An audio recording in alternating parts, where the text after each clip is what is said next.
Dear students, आज हम जो टॉपिक पढ़ने वाले हैं वह है हिमालयी व प्रायद्वीपीय अपवाह तंत्र में अंतर।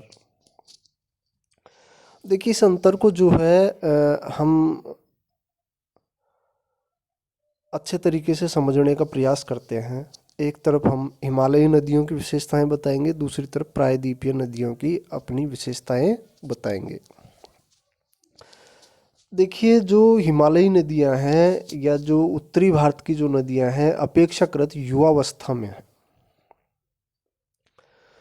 जबकि प्रायद्वीपीय नदियां जो हैं प्राचीन अवस्था में हैं। ठीक है।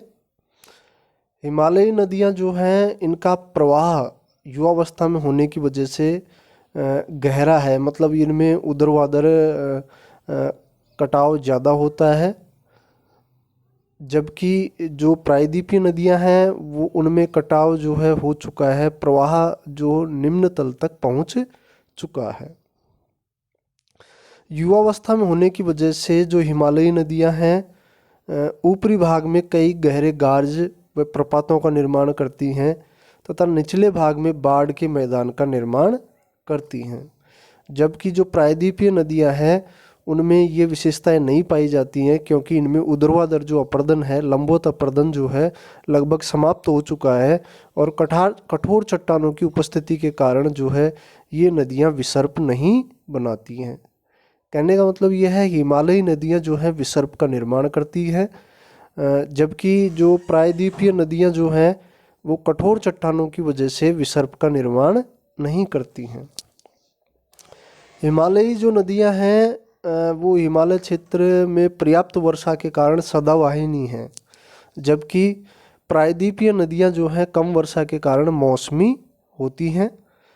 इसके बाद नेक्स्ट जो है हिमालयी नदियां जो है इनमें पर्याप्त मात्रा में जल ग्रहण क्षेत्र में वर्षा होने के कारण ये नौगम्य होती है, इनमें पर्याप्त गहराई होती है।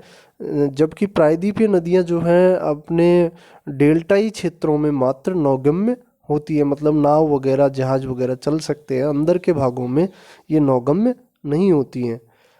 हिमालयी नदियां पूर्ववर्ती अपवाह तंत्र का निर्माण करती हैं, अर्थात ये ढाल के विपरीत बहती है। हिमालय की उत्पत्ति का इन नदियों के प्रवाह पर कई ऐसी नदियां हैं जैसे सिंधु है, ब्रह्मपुत्र है, तो इनके एंटीसीडेंट रिवर इनको कहते हैं। हिमालय के उत्थान का इन नदियों के प्रवाह पर कोई प्रभाव नहीं पड़ा। कहने का मतलब ये हिमालय के कई नदियां ऐसी हैं जिनकी उत्पत्ति हिमालय के उत्तर से होती है और वो दक्षिण की तरफ बह रही हैं काटकर। तो समझने की बात यह है कि हिमालय का उत्थान होता रहा और ये कटाव करती गई। देखने की स्थिति यह है कि ये ढाल के विपरीत बह रही है।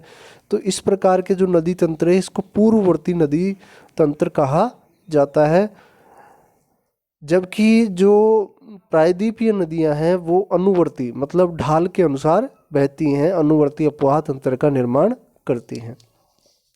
हिमालयी जो नदियां हैं वो डेल्टा का निर्माण करती हैं, अधिकांश जो नदियां हैं, जबकि अरब सागर में गिरने वाली जो नदियां हैं वो एस्चुरी का निर्माण करती हैं। इसके पीछे वजह है एस्चुरी के निर्माण करने के पीछे वजह यह है कि पश्चिमी घाट जो है वहाँ एक खड़ा कगार है। ठीक है।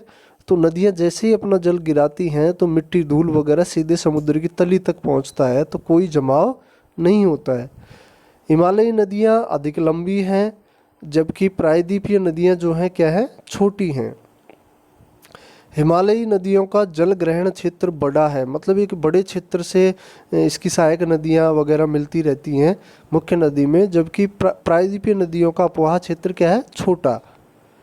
हिमालयी जो नदी है वो हिमालय से निकलने के कारण जैसे ही मैदानी भागों में प्रवेश करती है तो इनकी गति जो है बहुत ज़्यादा पाई जाती है, जबकि बाढ़ के समय को छोड़कर प्रायद्वीपीय नदियों की गति कम पाई जाती है। हिमालयी नदियों में अपर्दन, परिवहन, निक्षेप एजेंट काम करते हैं, मतलब अपर्दन, परिवहन व निक्षेपण तीनों क्रियाएं होती हैं, जबकि प्रायद्वीपीय नदियों में मात्र निक्षेपण क्रिया होती है, जो मिट्टी धूल साथ में जल द्वारा लाया जाता है, नदी द्वारा लाया जाता है। इसके अलावा हिमालयी जो नदियां हैं वो मात्र दो अपवाह तंत्रों के रूप में बहती हैं। पहला है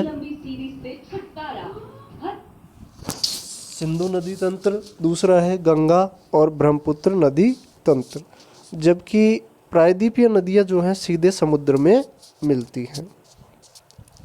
हिमालयी जो नदियां हैं वो चार प्रवाह या अपवाह प्रतिरूपों का निर्माण करती हैं। जैसे पर्वतीय भाग में ये वृक्षाकार प्रतिरूप का निर्माण करेगी। ऊपरी मैदानी भाग में ये समांतर, क्योंकि जैसे ही ये नीचे उतरती है हिमालय से तो ये समांतर बहती है। उसके पश्चात जैसे ही ढाल कम पड़ता है मध्यवर्ती मैदानी भाग में, तो यहाँ ये मियांडर या सर्पिलाकार रूप में बहती हैं तथा निम्न मैदानों में ये जाली नुमा प्रवाह प्रतिरूप का या अपवाह प्रतिरूप का निर्माण करती हैं।